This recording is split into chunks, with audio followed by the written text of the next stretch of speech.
Now, I'll be the first to admit it was a lot harder than I thought it would have been. Obviously, if you checked out my preview, I thought we would have walked it because, to be honest, on paper, it was a mismatch. I mean, the quality that we have in the squad, we should have easily won the game, but it was nothing but that. Burton took the game to us from start to finish, and some might think that it was quite unlucky of them not to come away with at least a point for this game. But Newcastle United get the 3 points, and also we're top of the table going into Christmas.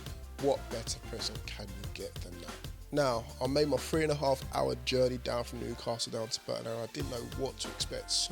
Rocking up to the ground, I was wondering if I was in the right place. I mean, I did a lot of non-league football last season, and to be honest, the stadium didn't look too dissimilar from that.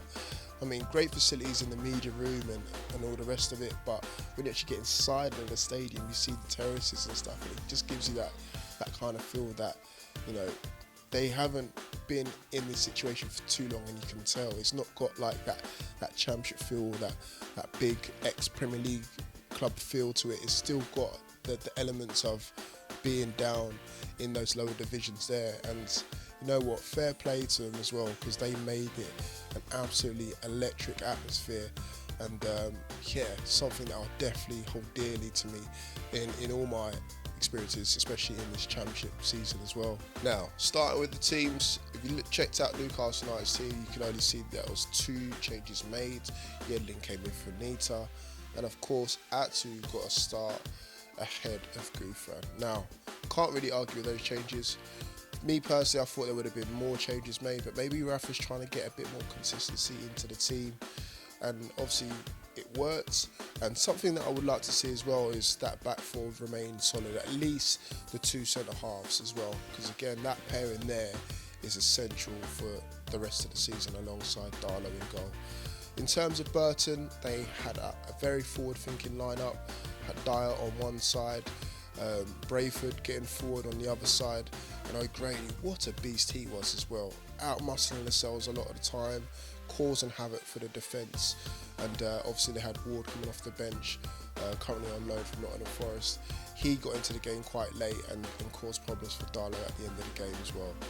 Now let's start off with the chances. Now the first chance I believe fell to Atsu, great ball found to him by Shelvey. Atsu was one-on-one with the keeper, tried to poke it past McLaughlin, but McLaughlin was savvy to that and made a great stop to keep things 0-0. But Burton, they did have their fair chances as well, kept the ball moving very well. O'Grady with his hold-up play was very, very strong, very, very powerful, and a credit to the team as well.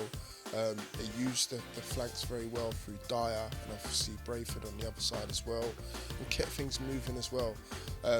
After that 2 chance, we had another chance that fell to Richie. Again, Shelvey found him, but that didn't go in obviously. But we was knocking on the door, and obviously we got the just rewards not too long after that. 17 minutes in, Shelvey finds Richie on the left-hand side with a great through ball with his left foot. Richie on the left-hand side crosses it along the floor, and obviously Gale just pokes it in, just flicks it into the net, and we're 1-0 to the good after 17 minutes, and that's his 17th goal of the season. Wow, what a signing he is. And thank you, Mr. Pardew, for releasing him once again. But Burton, they didn't go missing. 4 to 5 minutes later, they got straight back into the game. Brayford on the right hand side exchanges passes, whips in a lovely ball which should have been cut out by the Newcastle United defence, but it wasn't, and obviously finds Lloyd Dar on the other side just to poke it home, and the play's absolutely erupted once they equalised, and obviously they went on to think, you know what, we could actually win this, and they really did have opportunities to do so. O'Grady had maybe a chance of a penalty through Lascelles in the area, but that was waved away. And then after that, boy, that is when the quality shone through.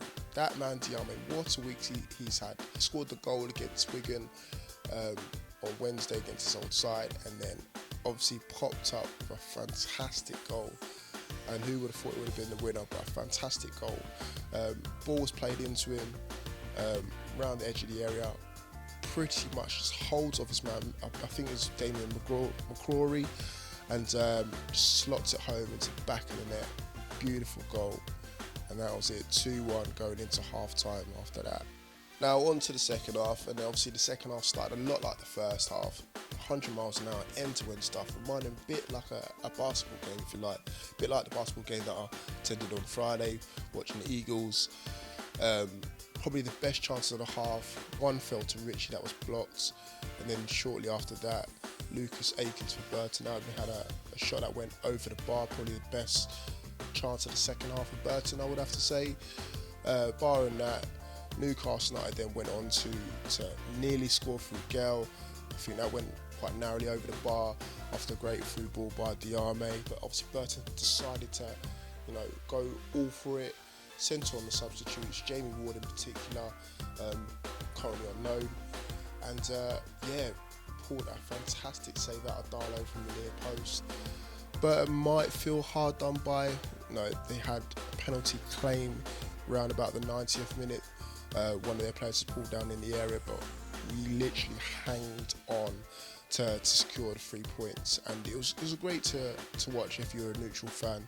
Just over 6,500 fans turned up, and that stadium was absolutely electric. The atmosphere was electric. Newcastle United fans, of course, giving it their all, singing their hearts out, and a phenomenal performance. Not the greatest on the eye, but a phenomenal performance in terms of this could have been an upset, and it was nearly on the cards.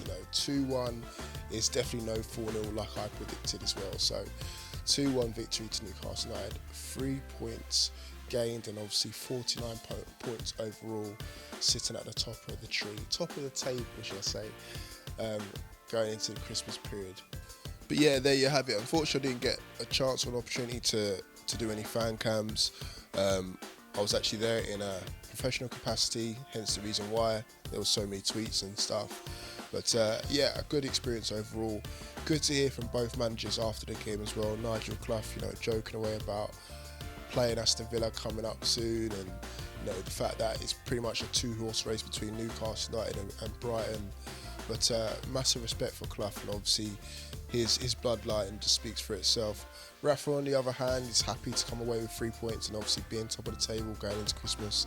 He was expecting a game like this. He wasn't, what he's like. He's always cool, he's always calm and collected, but at the same time, he's humble in the fact that despite playing a team that's towards the lower ends of the table, he doesn't take anything for granted, and probably this is the reason why we put out a very strong lineup and got the 3 points secured. So Rafa's happy, Clough was amazing, Burton was amazing. So Burton fans, if you're watching this, fair play to you guys. Obviously got the podcast coming out later today, and obviously the podcast from Newcastle Fans TV. But apart from that, guys, thank you guys for watching. Make sure you have a good Christmas, have a drink on me, and I'll see you guys all very, very soon. Take care. Bye-bye.